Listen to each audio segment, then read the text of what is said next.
Venice မှာရှိတဲ့ glass factory လေးမှာ recording လုပ်လာတာလေးပါ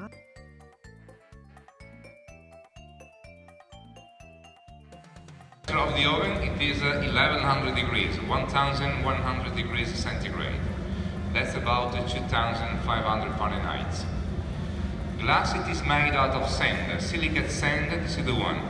It's a special sand like that. This is a special silicate sand that we have to import from other countries like France and Spain.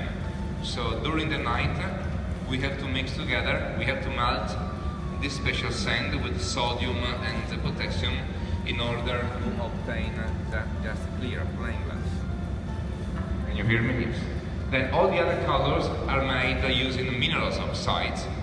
So just to give you an idea, to make aquamarine glass like this, light blue glass, we use cobalt and silver mixed together, give us aquamarine. So every color, it is always obtained by the melting of a different mineral oxide. We contain clear glass inside there, okay?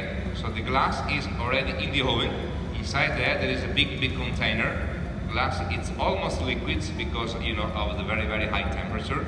As I said before, we are talking about 1100 degrees centigrade. So now it took one layer of glass from the oven, and now it started just blowing inside that iron pipe. This is the glass blowing technique. This is the one that we use to make vases and drinking glasses. So now it starts blowing inside the iron pipe. The air goes through the pipe, little by little becomes bigger, then he obtained the shape he wants. Murano has been the first place. Murano has like 1,000 years of history. We have been the first place at that time to start working glass completely by hand. And nowadays we're following exactly, you know, the same system of working.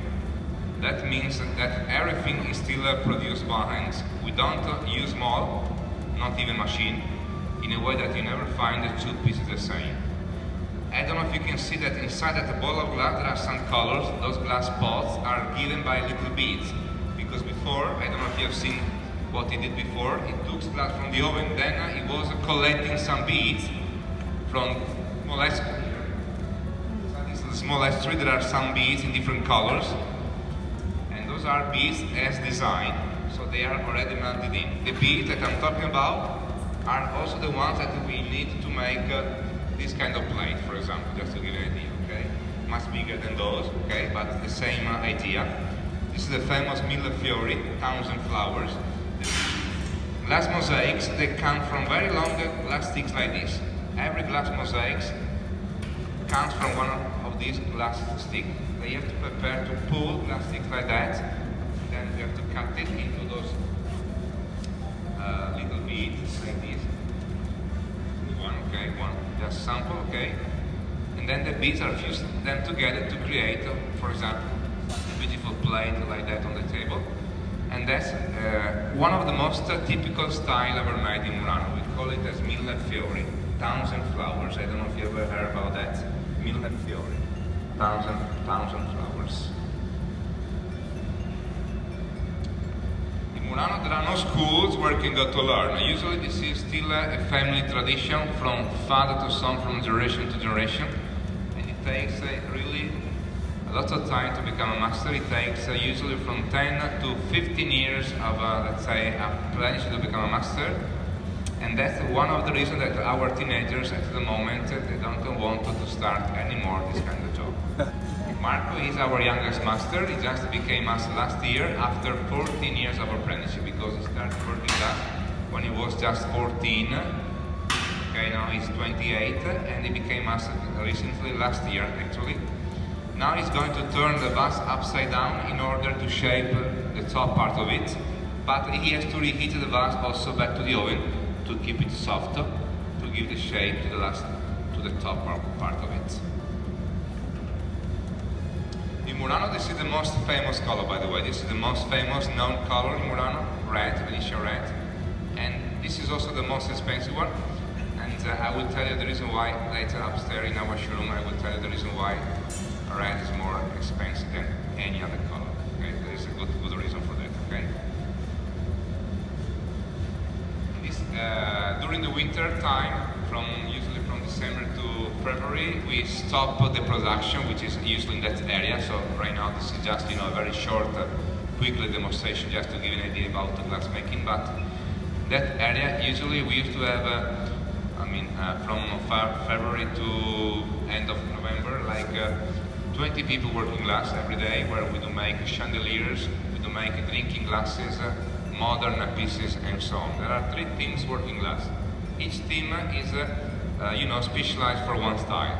So there is a team specialized for chandeliers and drinking glasses. Second team is specialized for this kind of style, the Millefiori.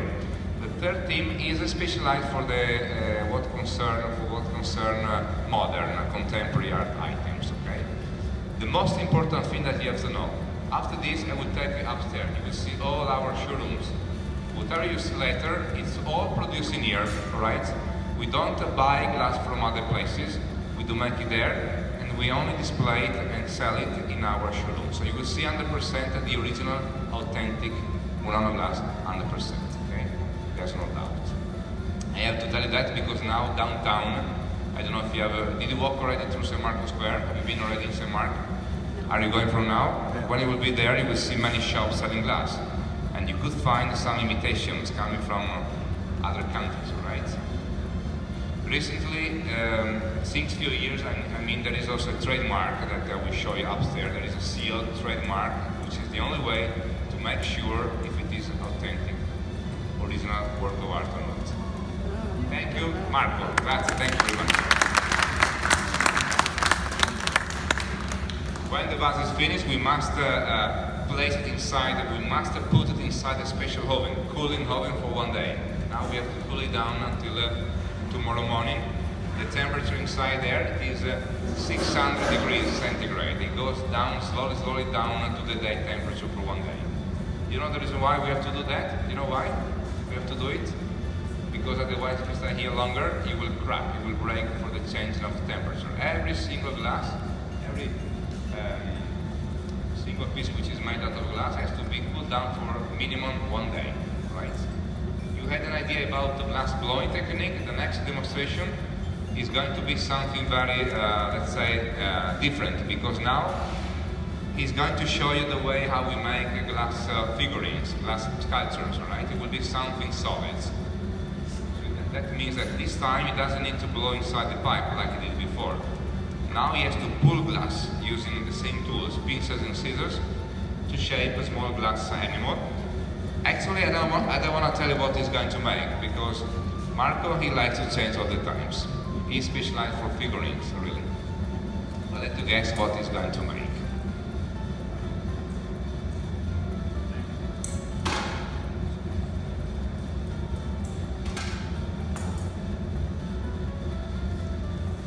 I have to tell you something, that this is really a nice job in winter time, not in summer, right?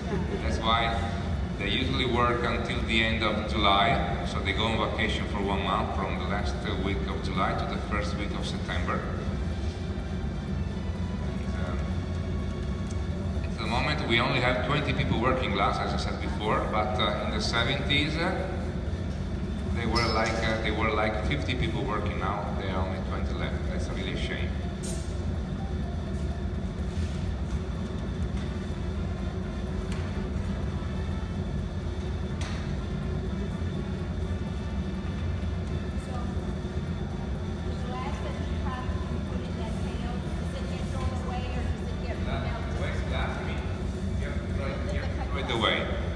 We have to throw it away because we lose the temperature of it.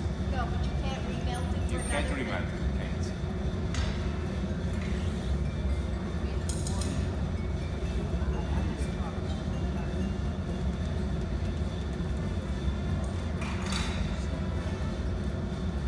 Tell what he's making?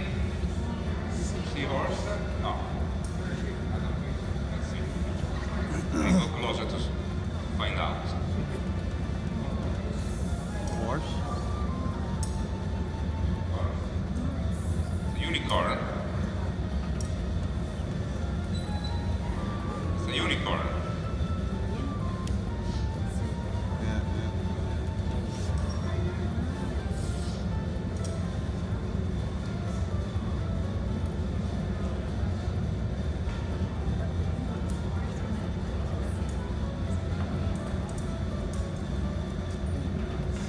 see how easy it is?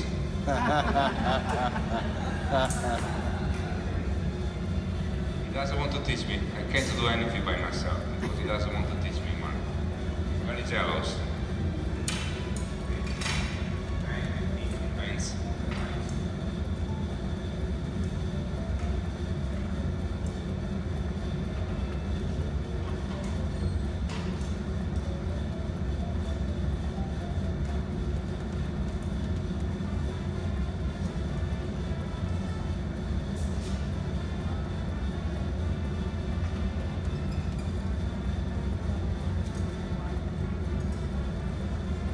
Marco, thank you very much. Thank you.